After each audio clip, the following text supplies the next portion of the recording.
Governments across Latin America and beyond expressed solidarity with Venezuela after two powerful earthquakes struck the country on Wednesday, killing at least 32 people, injuring hundreds, and causing widespread destruction. The twin quakes triggered building collapses in Caracas and other cities, with rescue workers continuing searches through the rubble as authorities warned the death toll could rise further. The U.S. Geological Survey said predictive modeling suggested casualties could eventually reach into the thousands. Prime Minister Shehbaz Sharif offered condolences on behalf of Pakistan, saying he was deeply saddened by the devastation and loss of life. He said Pakistan stood in solidarity with the government and people of Venezuela, particularly the families of the victims, and prayed for the recovery of those injured. Deputy Prime Minister and Foreign Minister Ishaq Dar also expressed grief, offering condolences to bereaved families and wishing the injured a speedy recovery. Acting Venezuelan President Delcy Rodriguez thanked Pakistan for its support, describing the message from Islamabad as a meaningful gesture of international solidarity during a difficult period. U.S. President Donald Trump said the United States stood ready, willing,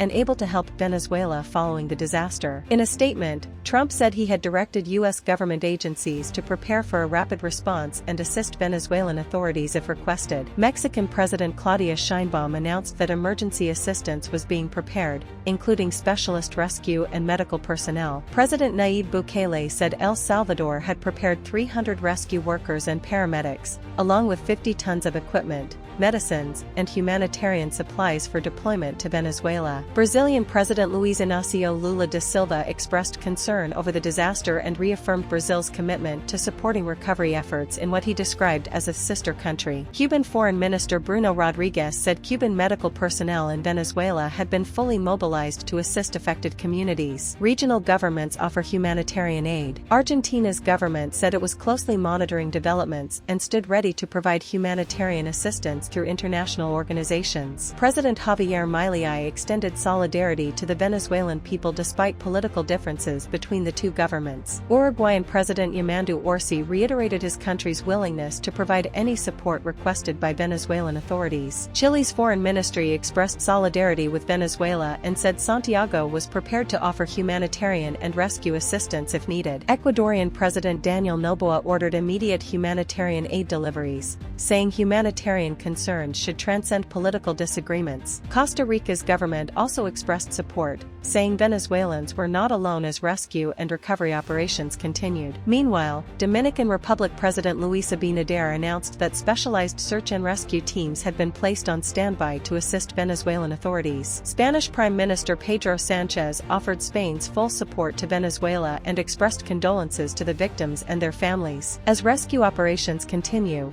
international assistance offers are expected to grow, with governments across the Americas and Europe pledging personnel, equipment, and humanitarian aid to support Venezuela's recovery from one of its most devastating natural disasters in decades.